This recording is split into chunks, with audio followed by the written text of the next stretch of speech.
السلام علیکم ورحمۃ اللہ وبرکاتہ۔ ہمارا دین اسلام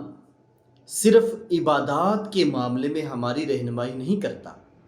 بلکہ ہر موقع محل کی مناسبت سے دین اسلام میں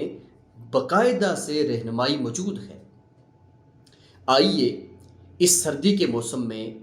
دین اسلام نے جہاں بہت سارے مقامات پر مختلف انداز میں ہمیں تعلیمات دی ہیں، تو وہاں پر ہمیں خاص طور پہ جب رات کا ٹائم ہوتا ہے تو ہم اپنے گھروں کے اندر ہیٹر چلا رہے ہوتے ہیں، انگیٹھی چلا رہے ہوتے ہیں، اور بسا اوقات ہم نے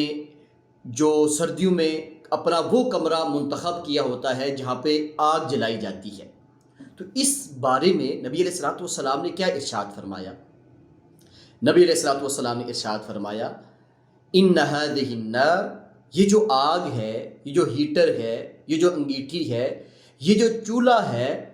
انما ہی عدو لکم، یہ تو آپ کا دشمن بھی ہے۔ فَإِذَا نِمْتُمْ فَأَطْفِئُوهَا، جب آپ سونے کا ارادہ کریں، جب آپ سونے لگیں، جو اچھی طرح سے اپنے ہیٹر کو بھی آف کر دیں دیکھ کر، اور اسی طرح اگر انگیٹھی چلائی ہوئی ہے تو اسے بھی آپ نے اچھی طرح بالکل اس کا کوئلہ ہے، لکڑی ہے، اس کو بجھا دینا ہے۔ اور اگر آپ نے اپنے کمرے میں ہی چولہے کا بندوبست بھی کیا ہے تو وہاں پہ جو آگ ہے، اس کے انگارے ہیں، تو اس کو بھی اچھی طرح آپ نے اطمینان کر لینا ہے، کہیں پہ کوئی آگ کی چنگاری باقی تو نہیں ہے۔ سوشل میڈیا کی وساطت سے اکثر یہ خبر ملتی ہے کہ فلاں شہر میں فلاں جگہ پہ کیا ہوا جی، کہ وہاں پہ رات پوری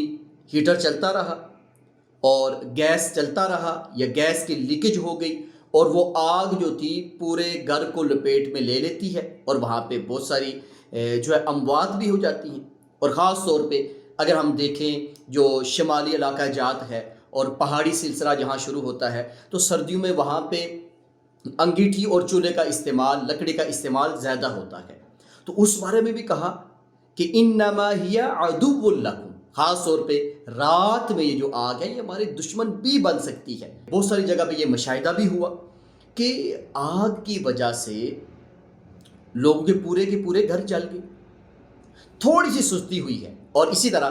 آج کل ایک دوسری پرابلم بھی ہے، اور وہ یہ ہے کہ ہم جب ہیٹر چلاتے ہیں اور بسا اوقات ہیٹر پوری رات وہ چلتا رہتا ہے، تو اگر ہیٹر تو اچھی کوالٹی کا ہے، لیکن اگر گھر میں کسی جگہ پہ تار جو ہے وہ کمزور لگی ہے،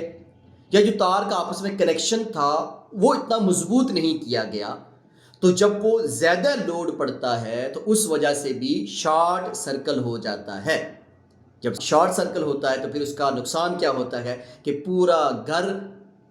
دیکھتے ہی دیکھتے راکھ بن جاتا ہے اور ایک بڑا نقصان ہو جاتا ہے۔ تو دین اسلام نے تو پہلے سے ہی رہنمائی کر دی کہ یہ بھی آپ کی دشمن ہے، یہ آگ۔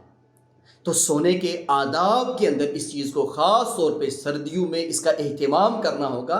کہ فَإِذَا نِمْتُمْ فَأَطْفِئُوهَا، تو اچھی طرح ہم نے سوتے وقت یہ اطمینان کر لینا ہے کہ ہم نے آگ کو بجھا دیا، ہماری انگیٹھی جو ہے نا مکمل طور پہ اس کو ہم نے ختم کر دیا ہے، اس کے اندر سے آگ، چنگاری، کوئلہ وغیرہ سب ختم ہے۔ اگر ہیٹر کسی کمرے میں چل رہا ہے تو کیا ہم اس کو یہ دیکھیں گے اس کو اچھی طرح ہم نے آف کر لیا ہے؟ تو یہ ایسی چیزیں ہیں کہ دین اسلام نے بڑی گہرائی کے ساتھ ہمیں اس کی تعلیمات دے دی ہے۔ اگر ہم